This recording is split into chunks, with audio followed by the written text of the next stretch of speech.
Just after midnight on the Giza Plateau, the wind drops and the northeast corner of the Great Pyramid stands out against a sky still thick with stars. Run a hand along the base course there and you are touching more than 4,500 years of quarried limestone, set into a platform running more than 230 meters on a side. That corner, and the three others like it, point at true north with an accuracy some modern surveyors compare to instruments built centuries later. A handful of minutes of arc separate the base of the Great Pyramid from a perfect north-south line, a fraction of 1 degree spread across the entire width of that base.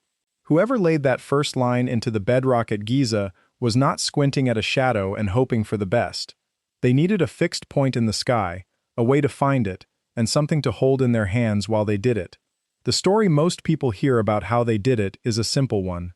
Egyptian surveyors watched the sun rise and set on the horizon, marked the 2 points, split the angle between them, and drew a line from the middle. That method is real, and it works in principle with 2 stakes and a length of rope.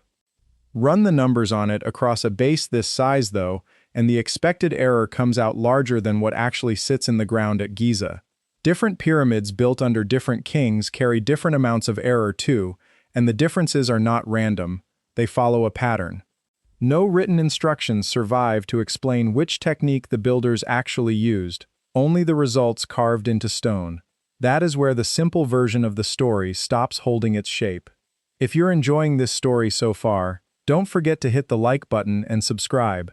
Drop a comment telling me where in the world you're watching from. I love hearing from you. The pyramid at the center of this belongs to Khufu, the second king of Egypt's 4th dynasty, raised on the Giza Plateau close to 2560 BCE. The first person to measure its orientation with real precision was Flinders Petrie, an English surveyor working at Giza in the early 1880s. Petrie set up his instruments on the open plateau, sighted the corners by hand, and recorded that all 4 sides deviated from true north by only a few minutes of arc, a level of accuracy that surprised him enough to remark on it in his own published notes. Modern resurveys have sharpened that number without overturning it. Around 2015, the American engineer Glenn Dash returned to the same corners with GPS-grade equipment, working with the Ancient Egypt Research Associates, and confirmed by satellite what Petrie had found by hand more than a century earlier. The base is square to within a few centimeters across more than 230 meters, and the whole platform sits close enough to true north that the error is difficult to explain as luck. No compass did that. A usable magnetic compass would not exist anywhere on Earth for thousands of years after Khufu's death. And even a modern compass drifts away from true north by an amount that shifts over time and location, which would have thrown off any survey built around one. Whatever method produced this alignment had to come from watching something outside the Earth, and holding still long enough to trust it. The wall here is a real one, and it deserves to be treated fairly before anyone tries to knock it down. The sun-based method described earlier, sometimes called the indirect or Indian circle method, does turn up later in Egyptian and broader ancient surveying practice, and it is not a bad technique. A gnomon, a stick driven into level ground, casts a shadow that sweeps an arc across the day. Mark the point where the tip of that shadow touches a drawn circle in the morning, mark it again in the afternoon, and the line splitting the angle between those 2 marks points close to true north. The method needs no astronomy beyond noticing that the sun moves, and no instrument beyond a stick and a piece of string. The trouble is the size of the error a method like that tends to produce, and where it tends to land. A 2017 reassessment of the technique by Glenn Dash, the same engineer who resurveyed the Great Pyramid's base, suggests a basic shadow method should scatter its errors more or less evenly, sometimes swinging east of true north and sometimes west, depending on small variations in how carefully the shadow was traced. That is not what the pyramids show. The errors run almost entirely in one direction, and the size of the error tracks in a rough sequence against the date of construction, growing and shrinking dynasty by dynasty in a way that looks less like human sloppiness and more like a slowly moving target in the sky. That target was not the sun, it was the stars that never set. Ancient Egyptian religious texts give those stars a name, the ikhemu-sek, the imperishable ones, or the indestructible stars. From Egypt's latitude, A handful of stars sit close enough to the celestial pole that they never dip below the horizon. They circle the pole all night, every night, all year, never disappearing the way the sun and the ordinary stars do. To a culture built around the permanence of a dead king, that made them the most important lights in the sky. Pyramid texts inscribed a few generations after Khufu described the king's soul rising to join the ikhemu-sek and take a fixed seat among them, eternal because they are the one thing in the sky that the horizon never swallows. The words are carved inside the pyramid of a much later king named Unas, not inside any chamber that belonged to Khufu. Khufu's own pyramid holds no writing at all in its passages, not one glyph, so his architects left no direct account of their reasoning. What survives is the belief that followed him a century or two later, describing something that clearly reaches back further than the walls it is written on. If the eternal stars were where the dead king's soul was meant to end up, aligning his tomb toward them was not decoration, it was function. And there is a ceremony, recorded in relief and in text across 1,000 years of Egyptian building projects, that shows how that alignment was supposed to happen. Egyptians called it Pedj Shes, the stretching of the cord. Temple reliefs from sites including Edfu show the king and the goddess Seshat, keeper of measurement and the written record, each holding a wooden stake joined by a length of rope, with the accompanying text describing them looking up to find a point in the sky before driving the stakes into the ground. Seshat is shown wearing a headdress built around a seven-pointed rosette beneath a shape read as a bow or a set of horns, and her titles translate to something close to Mistress of the House of the Sacred Books. The fullest ceremonial scenes that survive come from temples built long after Khufu, but the rite itself is far older. A carved ivory tablet from the reign of the first dynasty king Giza, buried at Abydos close to 3000 BCE, already shows a version of the same ceremony, centuries before the first stone pyramid existed. By the time Khufu's surveyors walked the Giza Plateau, stretching the cord was already an old tradition, not a new idea invented for his tomb. Some of the fuller ceremonial texts name the target directly. A constellation the Egyptians called Merkhet, the foreleg, a cluster of stars modern astronomers match to Ursa Major, the Big Dipper. It never sets from Egypt's latitude either, and its slow wheel around the pole made it a natural clock and a natural compass in the same object. The same shape turns up again in a separate ritual, the opening of the mouth ceremony performed on statues and mummies, where a ceremonial blade cut into the shape of the foreleg constellation is touched to the mouth of the dead to restore their senses. The sky, the ceremony, and the tool used to work it kept turning up together, in ritual after ritual, for 1,000 years after Khufu died. So Egyptians had a reason to align their monuments on the fixed stars instead of the sun, and a ceremony that describes doing exactly that, joining a king and a goddess and a length of rope to a specific point in the sky. What they still needed was a physical way to catch that point, in the dark, with enough precision to lay out a base longer than 2 football fields. If you're hooked on this story, make sure to subscribe and turn on notifications so you never miss an upload. Your support means everything and helps me bring you more emotional stories like this one. That is where the Merkhet comes in, alongside a second object called a bay. A Merkhet is a plumb line, a weighted cord hung from a handle, giving an observer a perfectly straight vertical reference against the night sky. The bay is a sighting tool made from the split rib of a palm leaf, notched so an observer can look along it and line up a distant point with precision. Used together, at night, by 2 people working in coordination across some distance of open ground, they turn the sky into a survey instrument. One observer stands still, eyes fixed on the string.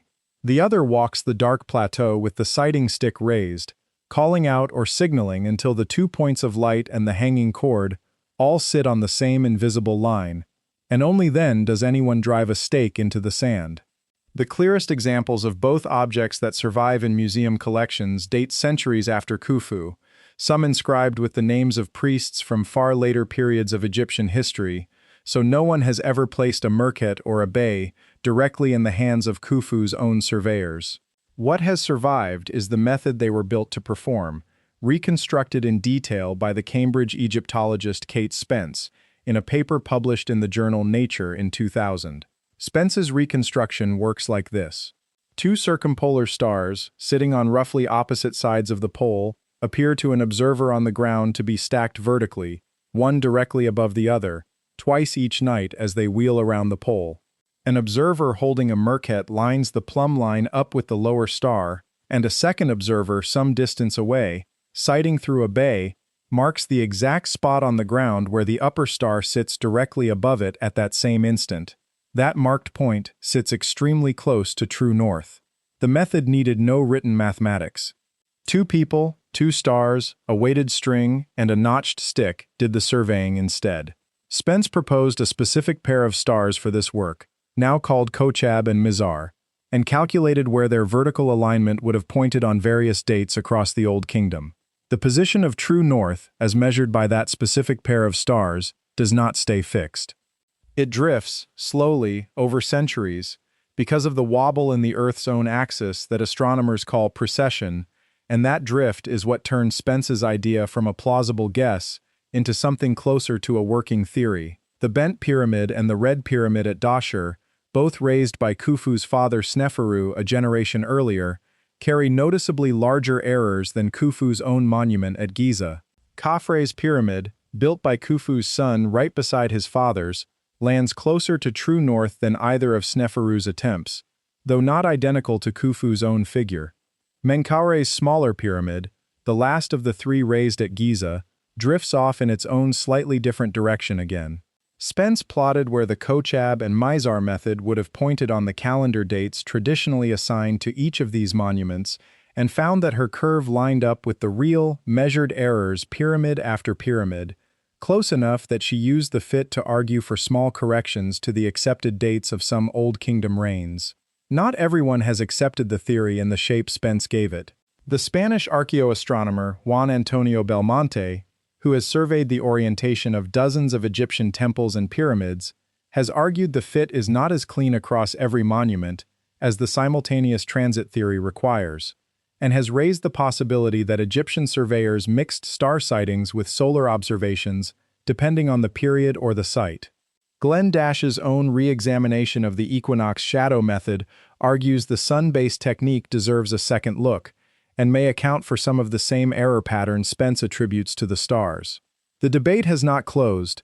The honest answer is that no single paper has settled exactly which stars, exactly which nights, and exactly whose hands held the plumb line at Giza in 2560 BCE. What holds up across all three explanations is the shape of the evidence, not the argument between the people studying it. The Great Pyramid's alignment is real and it is exact. The religious texts naming the Imperishable Stars as the destination of the dead king are real, even carved a century after Khufu died. The stretching of the cord ceremony, tying a king and a goddess and a length of rope to a fixed point in the sky, is real, and older than Khufu's reign by half a millennium. The Merkhet and the bay are real instruments, built to perform exactly the kind of sighting the theory requires, even if the surviving examples come from centuries later. Set those four pieces beside each other and a single picture forms. A culture that treated the fixed stars as sacred, built a ceremony around locating them, and eventually built, or inherited, a tool suited to exactly that job. The instrument named in the title has an identity. It is the Merkhet paired with the bay, the plumb line, and the sighting stick, working the way Spence's reconstruction describes, sighting two stars that never set to find a point on the ground that never moves. No Merkhet has ever been recovered from Khufu's reign. No bay has either, and neither one has turned up anywhere on the Giza Plateau at all. Everything Egyptologists use to reconstruct the method comes from later centuries, later kings, later priests, writing down a tradition whose deepest origin they may not have fully understood themselves. The workers' settlement at Giza, excavated in sections since the 1990s under the archaeologist Mark Lehner and the Ancient Egypt Research Associates, has produced bread molds, tool marks, and the bones of the people who built the pyramid, but nothing yet identified as an astronomical sighting instrument.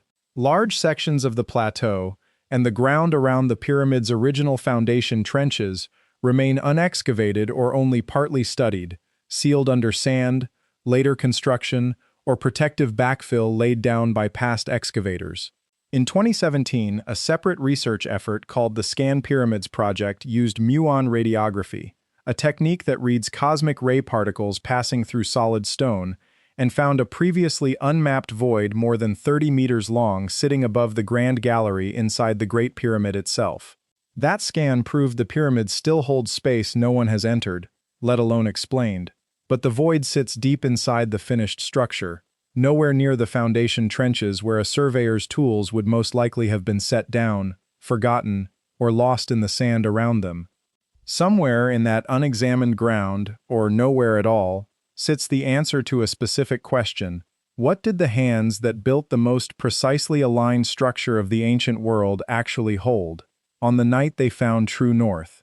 The stars they used are still up there, wheeling around the same pole, visible from the same plateau on any clear night a person cares to look up. The tool that caught them has not surfaced yet. Egyptian astral religion did not stop at the stars that never set. It also tracked a second, moving constellation across the sky. Sa, the group of stars we now call Orion, identified in Egyptian belief as a form of Osiris himself. Pyramid texts describe the dead king rising to take his place beside Sa in the eastern sky, joining a cycle in which Osiris dies, descends, and returns, mirrored each year by Orion's own disappearance below the horizon and its return before dawn. Sirius, the brightest star in the night sky, carried its own identity in this system, tied to the goddess Isis under the name Sopdet, and its yearly reappearance after months of invisibility was linked directly to the flooding of the Nile. Orion and Sirius formed a second sky-marked cycle running alongside the fixed, never-setting stars used for cardinal alignment, one built around rebirth and renewal rather than permanence. That connection between Orion and Osiris is real and well documented, and it is also the seed of one of the most publicized and most disputed ideas in the entire field. In the early 1990s, the engineer Robert Bauval proposed that the three main pyramids at Giza, those of Khufu, Khafre, and Menkaure, were laid out on the ground to mirror the three stars of Orion's belt, with the slight offset of the smallest pyramid matching a slight offset in the stars themselves. The idea, now known as the Orion correlation theory, spread quickly outside academic circles, helped along by the genuine religious link between Orion and the king's afterlife that Egyptologists had already established long before Bauval wrote about it. Most specialists in the field do not accept the layout claim as it was originally presented.